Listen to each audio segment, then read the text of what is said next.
It's now time to take a look at news stories making headlines around the globe. We begin with politics in the northern part of Nigeria, as Nigeria's Minister of Budget and Economic Planning, Senator Atiku Bagudu, says the north has no reason to fear or regret its support for President Bola Tinubu, noting that the region is fully represented and actively involved in the country's governance. Arise News correspondent Nisi Gabriel reports. This is day 2, which marks the closing day of the government citizens engagement organized by the Sir Ahmedu Bello Memorial Foundation at Ariwa House in Kaduna. During one of the technical sessions, Atiku Bagudu, the Minister of Budget and Economic Planning, says there is no discrimination against the North under President Tinubu. He highlights the economic situation inherited by the Tinubu administration and the policy crafted under the president to confront these challenges through tough but necessary reforms. Mr. President actually challenged governors to come up with priorities word by word so that we can support economic activity and drive, having gotten out of the wood with macroeconomic stability. Because now the world believes in us. Now we see private capital willing to invest in Nigeria. Now we see rating institutions acknowledging our reforms. Bagudu cites improved federal allocations to states as one of the immediate benefits of the reforms. For example, Adamawa in May 2023 got 9.76 billion, but in June 2025 they got 22.73 billion, and it's similar for most states. I can assure our brothers and sisters from the north that the President Asiwaju Bola Ahmed Tinubu that we work with is a firm believer in Nigeria, does not do things out of regional, ethnic, or any political line consideration.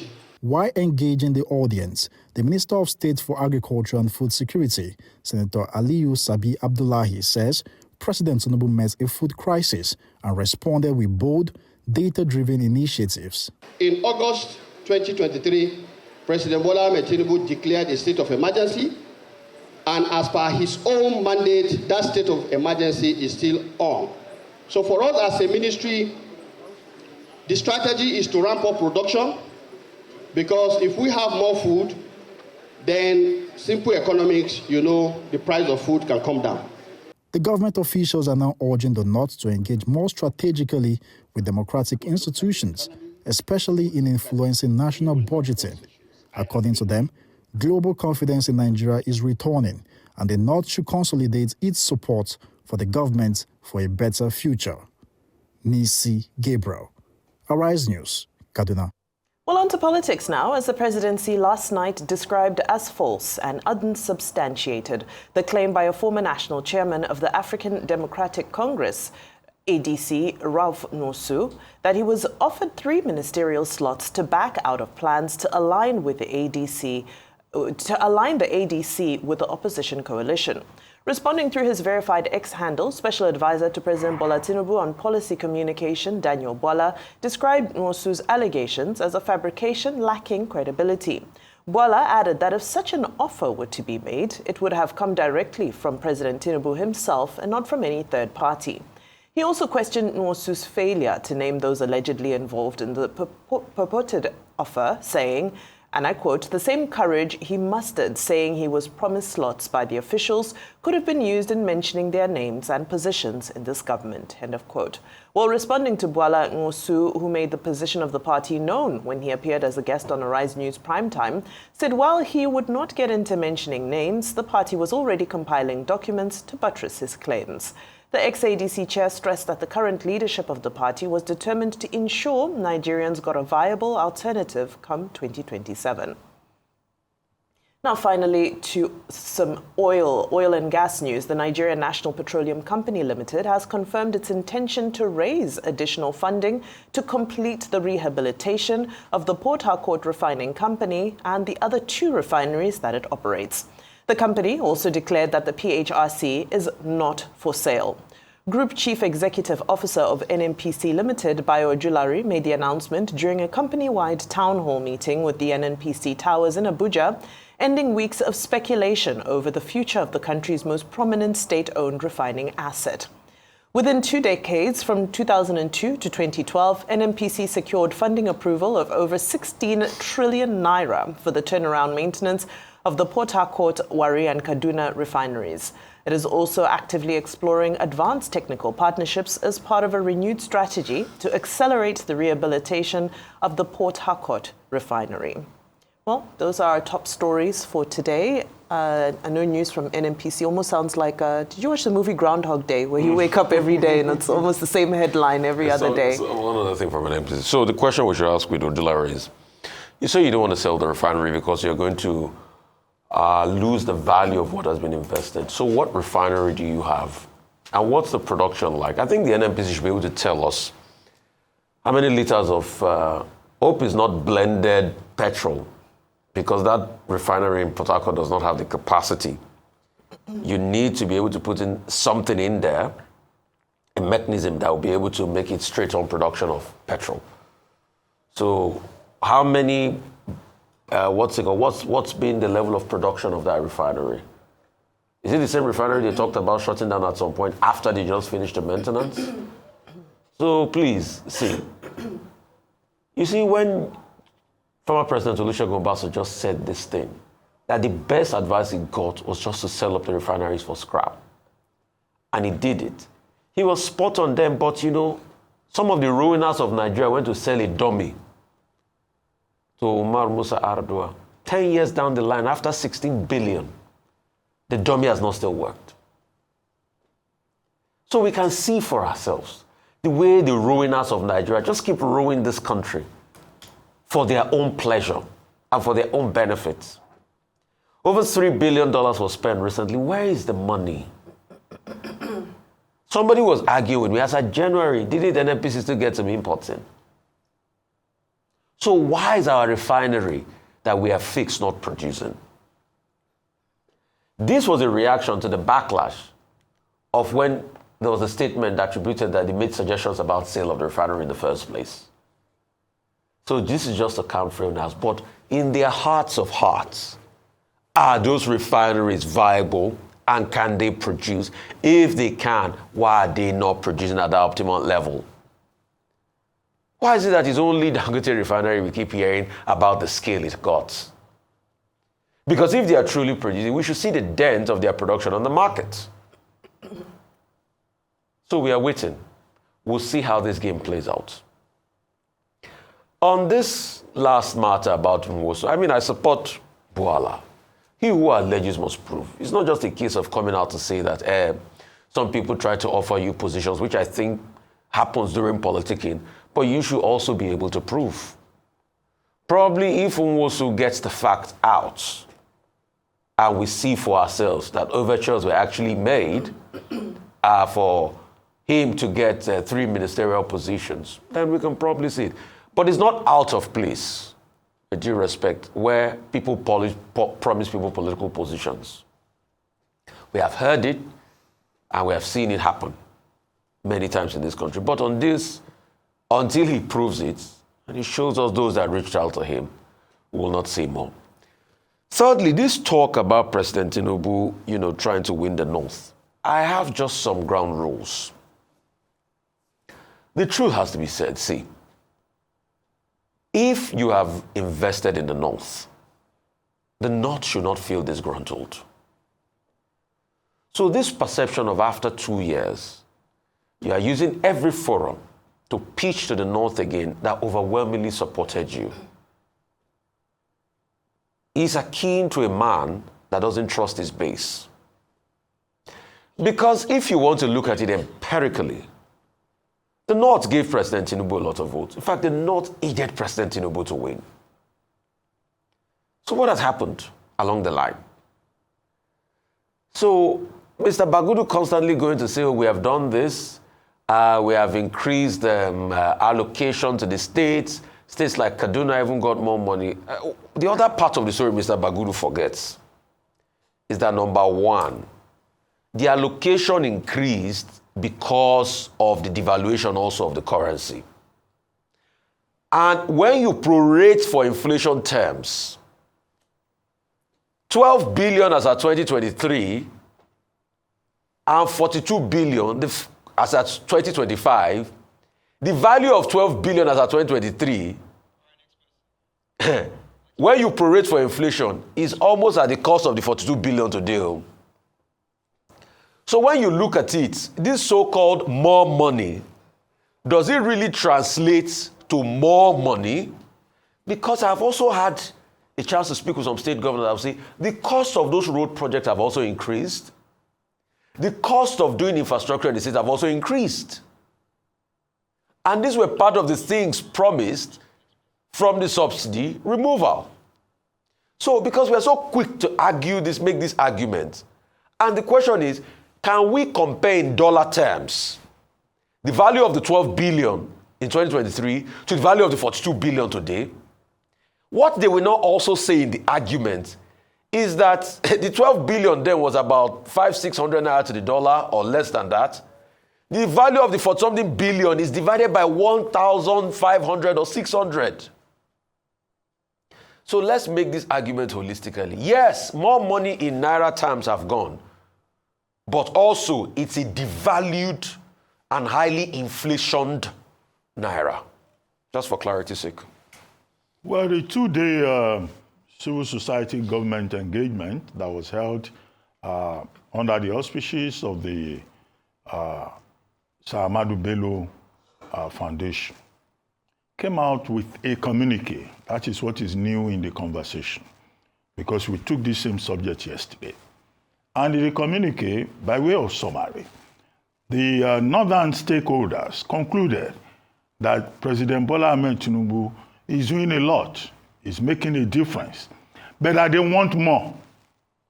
The subtext of that is what is at the base of Nigerian politics. Anytime somebody from another region is in office, if it's somebody from the south, the northerners will say we are being marginalized.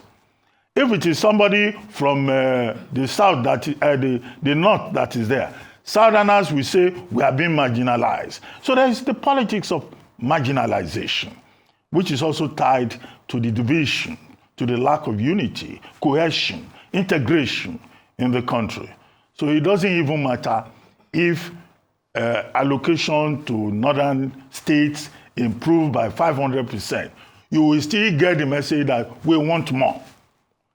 And the northerners who spoke at that event, one of them is going to come on this program shortly, the chairman of the Arewa Consultative Forum. They are predicating their objections, their complaints on the fact that they say that the president is favoring the Southwest more and doing more in the South-South. And that has been echoed, as I had pointed out yesterday, by other stakeholders from the North, Dr. Rabiu Kwankwanso, for example, Nasir Rufai, former governor of Kaduna State, and others. But we should see it under the framework of this lack of trust. Now, second, that same communique acknowledged the fact that the government is open to dialogue. At that event, there were 60 appointees of the Bola Ahmed Tinubu administration in attendance, as if to show that, look, these are people from your area who have various appointments under this administration. And the government has also said, we will set up a committee to look into these grievances that you say is of urgent concern. And I think that a positive attitude on the part of the federal government to show that President Tinubu is the president of all, is interested in inclusion, not exclusion. The third major point in that communique talks about media practices. What should be done about media practices? And they were recommending responsible media practice. Well, I'm uneasy about, all kinds of roadside commentators, telling journalists how to do their work. But they expressed concern about how the media can also help to build trust and confidence. Now, beyond this, what we focused on this morning was Minister Bagudu, the minister in charge of budget planning and budget and national planning, saying that, in fact, all the zones in the north, north central, northeast, and northwest, they have received over 140% in terms of federal allocation under this Tinubu administration, which was a point that was echoed also yesterday by the governor of Kaduna State, Uba Sani, that President Tinubu has been more generous to even northern governors than any other president before him. Where the explanation, as Minister Bagudu pointed out, is the removal of fuel subsidy, and then this, governors get more money. Instead of focusing strictly on the volume of cash that the federal government is making available on that fact, we should also ask the question, the much, or whatever, how they define it, that these northern states are getting, what are the governors doing with the resources? Because the basic problem in Nigeria is wastefulness, lack of accountability. I think Northerners should also be asking the question, what are these leaders from the North doing with what they are getting? However, the communique talked about interest in agriculture, education, health infrastructure, but the bottom line is the government saying we are open to dialogue. As for Nwosu, the SY chairman of the ADC, saying that he was offered 3 ministerial straws by top officials of the Bola Ahmed Tinubu administration. I think he should be experienced enough to know that under Section 5 of the 1999 Constitution, only the President of Nigeria has the powers to delegate responsibilities. If any member, any top official came to him and told him, we will give you 3 ministerial slots, he should not rely on that. That's tales by moonlight. Because in politics, all kinds of things happen. All kinds of people arrogate to themselves. They even try to usurp the powers of the president. But if that assurance did not come from the president in politics, and he's been long in it, you should know that there is nothing to hold there. However, Daniel Bwala, referring to the ADC as Association of Disorganized People or Association of Jesters, please, we should not go into 2027 with this practice of, name calling. And this is perhaps what the forum in Kaduna was referring to when they were warning about, the media being sober to promote trust and confidence. So the media truly has a role to play, and we shouldn't lend our platforms to people who just want to start the old rhetoric again, and then you have the competition. The more abusive person thinks that he's the more efficient person. Finally, as for NNPC, I think we've been on this matter.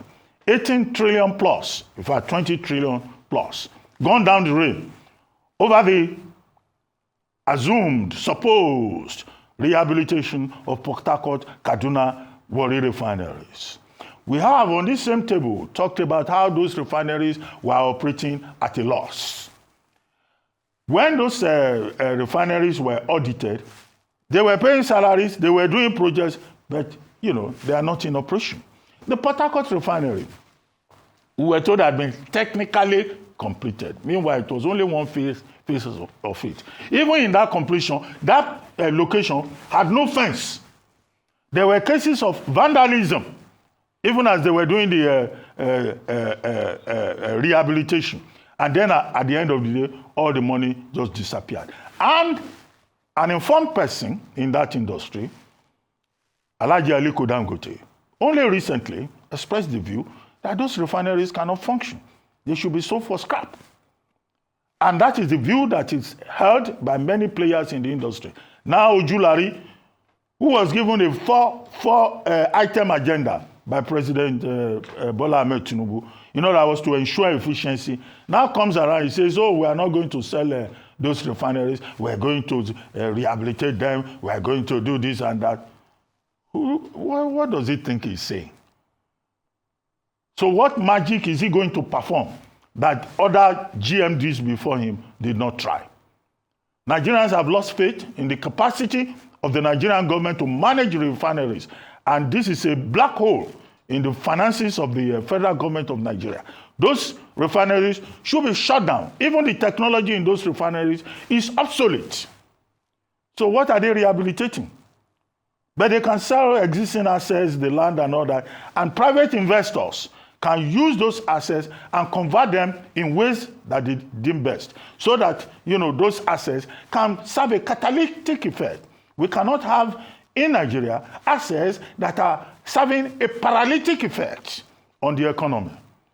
So please, Ojulari should have a rethink. After all, they said they were going to do audit and all of that. Part of the audit should include reassessing the value of those refineries. But he says, in broad terms, that he will modernize operations and all that, where you can say that, but not those refineries, in my view. Absolutely. I think it's instructive that you had spoken about public trust earlier in the conversation, and that's really what is at the core of the issue surrounding the refineries, is that time and time again, the same story has been rinsed and recycled, and evidence has always proven that there's a deficit between the truth about what is communicated and the reality around it. Some questions pertaining to continuing to rehabilitate these refineries. Where is the money coming from? Are we going to be raising more debt against the crude oil that we are already struggling to deliver to a Dangote refinery? Because already there's pressure on our own domestic crude consumption. So if we are struggling to meet up with the demands of a Dangote refinery, how are we going to meet up with the demands of all of the other smaller refineries at a state-owned capacity? So there are just so many questions, unfortunately, more questions than answers where it pertains to the NNPC and the refineries. However, we do continue to wait for that forensic audit. I think at this point, that's probably the priority, is that we want to know the truth of the state of affairs within the NNPC, especially as it pertains to the refineries. Now, I'll quickly go to the conversation around the North, which we carried over from yesterday, of course, as the forum continued. Now, I always get excited when I see numbers, because it's easy to be subjective about many things, but when numbers are involved, it's easier for us to stick to empirical facts, as my colleague would say. Now, what did the Minister Atiku Bagudu have to say? He said revenue has jumped for the North Central by 145%, Northeast 149%, Northwest 143%. So I became curious, as Dr. Abati is asking, as Nigerians are asking, where is the money going? How is it being used? Well, the unfortunate thing is when you look at a detailed breakdown of how this money is being used, most of it is being used for debt financing. Now, many people might say, well, this is a double-edged sword. In one breath, it might be a noble cause, but in another breath, it's actually a debilitating cause. It's a noble cause because, of course, we want the states to be able to use their increase in revenue to service this long-standing legacy debts. However, on the other part, you now have astronomical amounts going towards debt servicing. I'll give you an example. You have Bauchi State, for example, that spends 225 of its IGR on servicing revenue, meaning that that shortfall is taken from FAC. So you have Kano State, 38.4 of IGR going to debt servicing. Kogi State, 240%. Now, Kogi is interesting because when you look at the debt servicing that's happening there, it dates back to the 2000s, to the Governor Ibrahim Idris days, the Governor Wada days.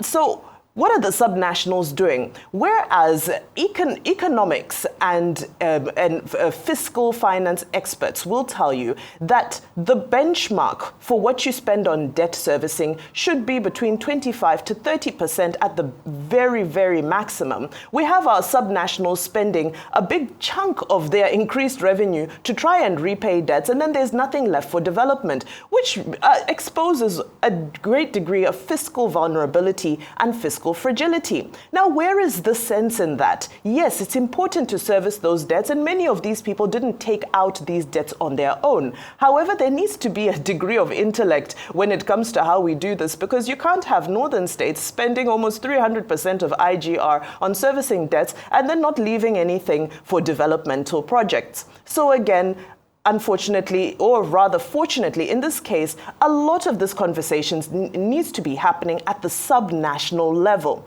Good to see the statistics at the subnational level. What are the governors doing with it? And then very lastly on Ralph Nwosu and the ADC. Well, it's becoming more and more evident that the ADC is gaining momentum. Yesterday, Senator David Mark had made a statement about how they will not tolerate anti-party activities and how they want to ensure that ADC is a disciplined party. The former Senate President, Bukola Saraki, also held a meeting with some PDP members in Kwara State because there had been a little bit of discord around, whether some of these members will be moving over to ADC and so forth. So the truth of the matter is that there's momentum gaining around the ADC, and this is expected to ruffle some feathers. However, in doing so, let those members of the ADC who are vocal not spoil the genuine momentum that they are garnering by throwing in statements that will heat up the polity and that will then trivialize the